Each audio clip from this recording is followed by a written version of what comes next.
Film की शुरुआत में हम देखते हैं कि एक घर में दो माँ और बेटी हैं। माँ बहुत डरी हुई थी क्योंकि उनके आसपास बहुत अजीब चीजें हो रही थी।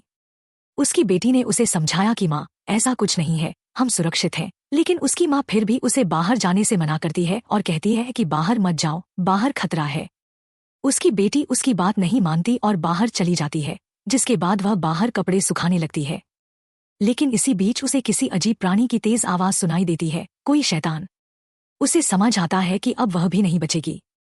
उसने पीछे मुड़कर देखा और एक अजीब प्राणी को खड़ा पाया, जिसकी आंखें नहीं थीं। उस प्राणी ने एक ही झटके में उस पर हमला कर दिया और उसे मार डाला।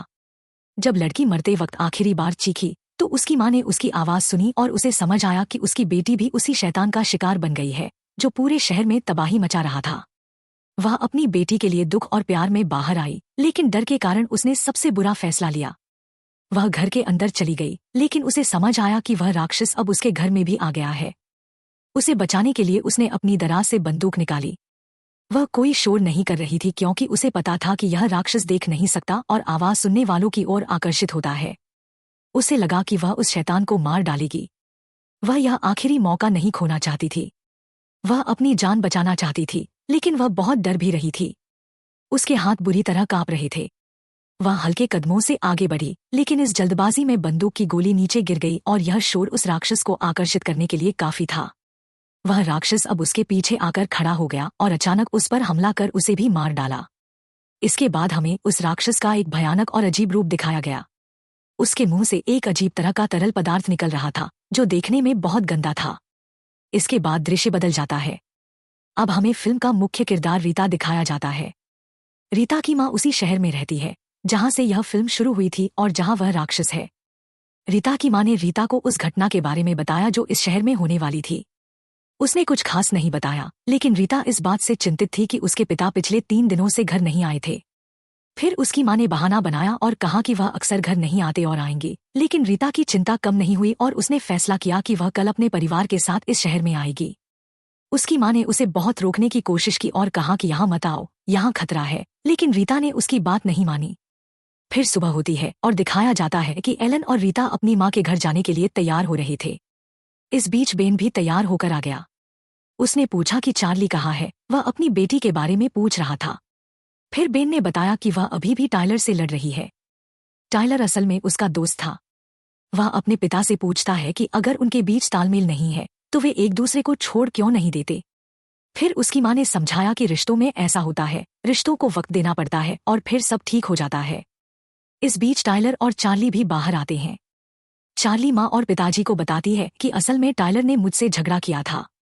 मेरे लिए दिन के लिए कुछ और प्लान था, लेकिन अब चूंकि हमें नानी के घर जाना था, मैं उसे अपने साथ आने के लिए मजबूर कर रही थी और टाइलर मान गया था। अब ये पांचों उस शहर से निकलते हैं। लगभग आधे दिन की यात्रा के बाद वे अपनी नानी के शहर पहुंचते हैं। वहां उन्हें शहर के बाहर एक लैब दिखाई देती है। उन्होंने रीता से इस लैब के बारे में पूछा और रीता ने कहा कि किसी को नहीं पता कि इस लैब में किस तरह के प्रयोग होते हैं और यह लैब यहाँ क्यों है। यह लैब मेरे बचपन से यहाँ है। शायद लैब के बाहर लिखा था कि खतरा, यहाँ कुछ खतरनाक परीक्षण चल रहे हैं। खैर, अब वे कार में बैठते हैं और इस लैब से अपने घर तक की यात्रा पूरी करते हैं। रीता अपनी माँ से सालों बाद मिलने के लिए बहुत उत्साहित थी, लेकिन जैसे ही वह घर पहुंची, अजीब बात यह थी कि उसके घर के दरवाजे खुले थे और न उसकी माँ थी और न ही पिता अंदर थे। उसने पूरे घर की तलाशी ली और जब वह बहुत चिंतित हो गई तो एलन ने कहा कि चिंता करने की जरूरत नहीं है, कौन जानता है, वह पड़ोस में गई होगी। यह सोचकर रीता अब उस घर में गई जहां से फिल्म शुरू हुई थी और जिसे वह पहले देख रही थी। उस घर में 2 महिलाएं मिली थी। यह हैरानी की बात थी कि यह घर भी खुला था और इस तरह पड़ा था जैसे वहां कोई रहता ही नहीं हो। बहुत आवाज देने और पूरे घर की तलाशी लेने के बाद भी उसे वहां कोई नहीं मिला और वह चिंतित हो गई। फिर एलन कहता है कि कौन जानता है, ये लोग तुम्हारे पिता को अस्पताल ले गए हों। तुम्हारे पिता अक्सर बीमार रहते हैं। जब ये लोग उस घर से जाने वाले थे तो उन्होंने उस घर में कई जगहों पर खून के निशान देखे और यह देखकर वे डर गए। उन्हें समझ नहीं आ रहा था कि इस घर या इस शहर में क्या हुआ था। खैर, अभी के लिए रीता अपने घर वापस आती है और अपने बच्चों को बताती है कि वे अपनी माँ को ढूंढने के लिए अस्पताल जा रहे हैं, जिसमें बेन भी उनके साथ जाने की जिद करता है। फिर वे मान जाते हैं। अब जैसे ही ये लोग अस्पताल जाने के लिए वैन में बैठते हैं, अजीब बात यह थी कि उनकी वैन चलना बंद हो गई, जो अब तक ठीक चल रही थी। एलन बहुत हैरान था कि ऐसा कैसे हो सकता है।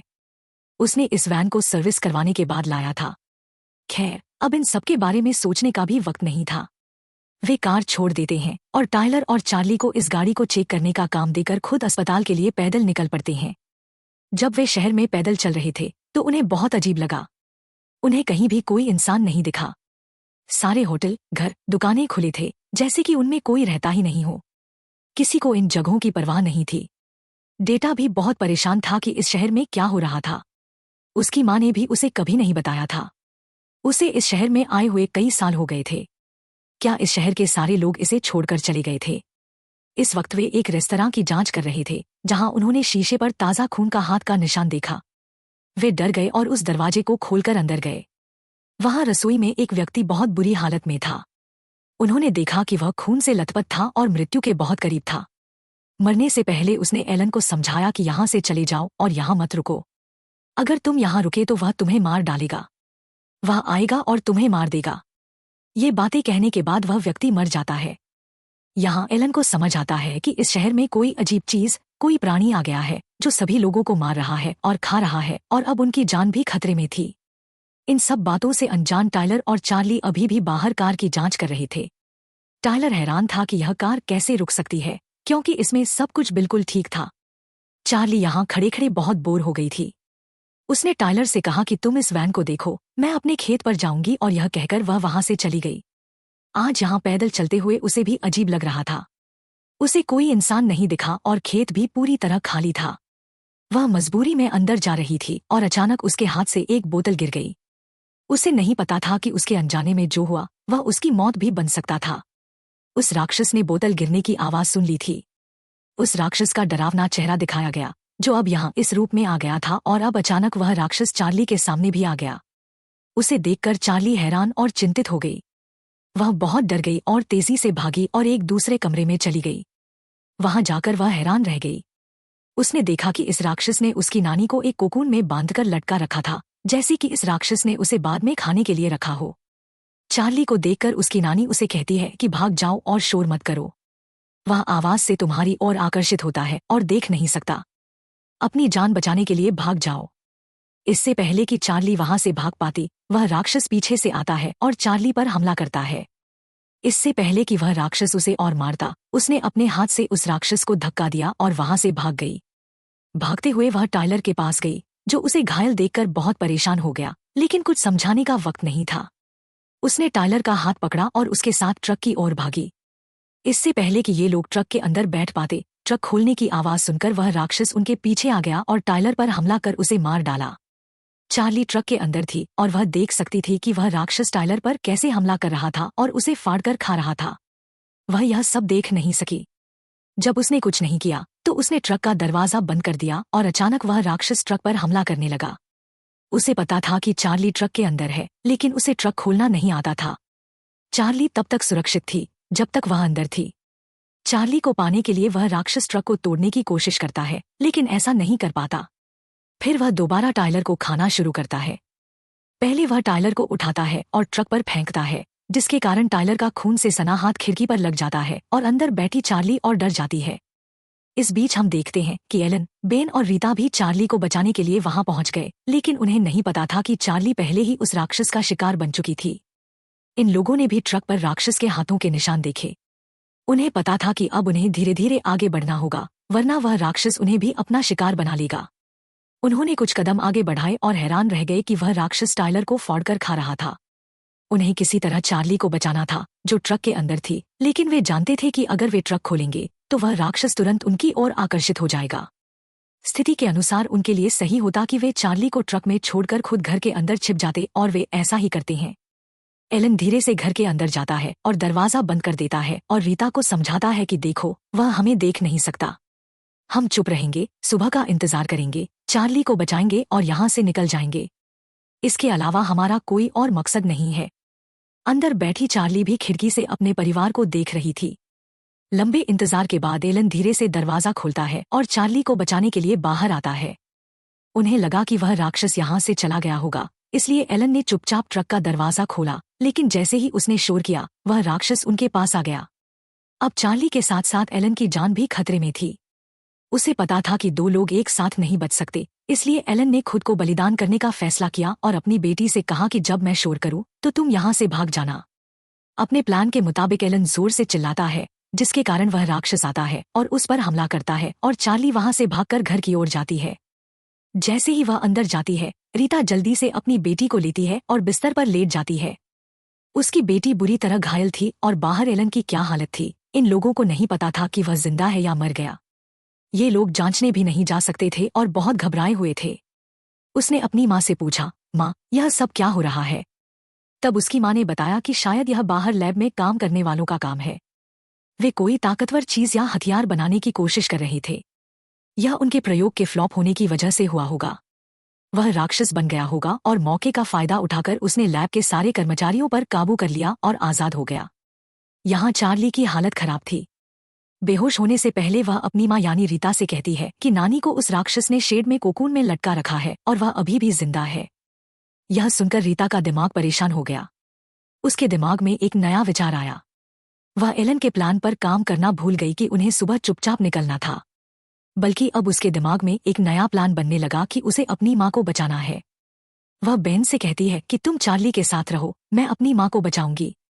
बेन चार्ली के पास था और उसने क्या देखा कि धीरे धीरे बेन के घावों से दांत निकल रहे थे, यानी वह भी संक्रमित हो गई थी और राक्षस में बदल रही थी और शायद चार्ली को भी यह समझ आ गया था। इन सब बातों से अनजान रीता अब उस शेड में पहुंच गई थी, जहां उसने देखा कि उसकी माँ को बहुत बुरी हालत में लटका रखा था। वह अपनी माँ को चुपचाप वहां से निकालना चाहती थी, लेकिन तभी वह राक्षस भी वहां आ गया। रीता जानती थी कि अगर उसने कोई शोर किया तो वह भी मारी जाएगी। खुद को छिपाने के लिए वह एक पानी के टैंक में चली गई और पानी की आवाज ने सब कुछ बिगाड़ दिया। इससे पहले कि वह राक्षस रीता पर हमला करता, बेन पीछे से वहां पहुंचता है और शोर करके उस राक्षस को अपनी ओर आकर्षित करता है। यह राक्षस अब धीरे धीरे बेन को मारने के लिए तैयार हो रहा था। इससे पहले कि वह बेन पर हमला करता, कोई उसे पीछे से खींचता है।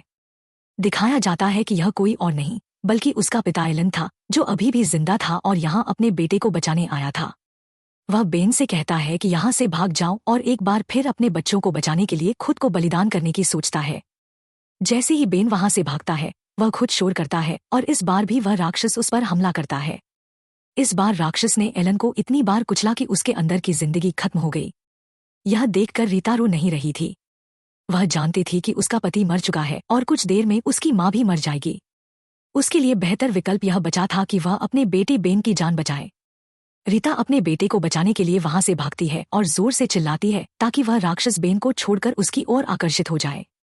चिल्लाने के बाद भी वह भाग रही थी और भागते हुए वह एक ट्रक में आ गई, जिसमें वह राक्षस भी आ गया और जैसे ही राक्षस अंदर आया, उसने ट्रक को बंद कर दिया ताकि उसका बेटा बाहर सुरक्षित रहे। राक्षस ने अंदर रीता पर भी हमला किया था। दूसरी ओर बेन समझ नहीं पा रहा था कि क्या करे। वह अपने पिता से आखिरी बार मिलने जाता है और देखता है कि उसमें अभी भी थोड़ी जान बाकी थी। अपने आखिरी पलों में वह अपने बेटे बेन से कहता है कि तुम यहाँ से चले जाओ। बेहतर है कि तुम अपनी जान बचाओ और हमारी मौत के बाद बस हमें याद रखना। बेन की हालत बहुत खराब थी। उसकी पूरी जिंदगी एक दिन में बदल गई थी। उसकी माँ, पिता, बहन सब मारे गए थे। अपने पिता की मौत के बाद वह अपने पिता को छोड़ता है और अपनी नानी के घर आता है, जहाँ उसने चार्ली को बंद कर रखा था। यहाँ आने पर उसने देखा कि चार्ली ने खुद को मार लिया था, क्योंकि वह जानती थी कि अगर वह मरी तो वह राक्षस में बदल जाएगी। अपनी बहन को मरा हुआ देखकर उसके अंदर गुस्से की आग जाग उठती है। अब वह बदला लेने की सोचता है और अपनी नानी के घर से उसकी बंदूक उठा लेता है। बेन को अब अपनी जान की परवाह नहीं थी। वह बस अपने परिवार का बदला लेना चाहता था। वह जानता था कि वह राक्षस इस वक्त ट्रक के अंदर है। जैसे ही वह ट्रक खोलेगा, वह राक्षस उसके सामने आ जाएगा। उसे यह भी नहीं पता था कि उसकी गोली उस राक्षस को मार पाएगी या नहीं। वह बस इतना जानता था कि उसके बदले की आग थोड़ी शांत होगी। उसने ट्रक का दरवाजा खोला और इससे पहले कि वह राक्षस बाहर आता, उसका भाग्य काम कर गया। सेना वहां उस राक्षस को पकड़ने के लिए पहुंच गई थी, लेकिन इतने लंबे समय बाद, इतनी देर से कि उस राक्षस ने उनके आने से पहले पूरे शहर के लोगों को मार डाला था। अब एक सैनिक बेन को उस राक्षस से दूर ले जाता है। वह पागल की तरह था और कुछ समझ नहीं पा रहा था। अब उसने अपनी बांह की ओर देखा, जहां से दांत निकलना शुरू हो गए थे, जिसका मतलब था कि वह भी संक्रमित हो गया था और कुछ घाव थे। थोड़ी देर में एक और राक्षस बनने वाला था। यहाँ दिखाया जाता है कि सैनिक ट्रक के अंदर गए और उस राक्षस को मार डाला, लेकिन उन्हें नहीं पता कि थोड़ी देर में उन्हें एक और राक्षस का सामना करना पड़ने वाला है और कहानी यहाँ खत्म हो जाती है। यह रहस्य के साथ कि आगे क्या होगा।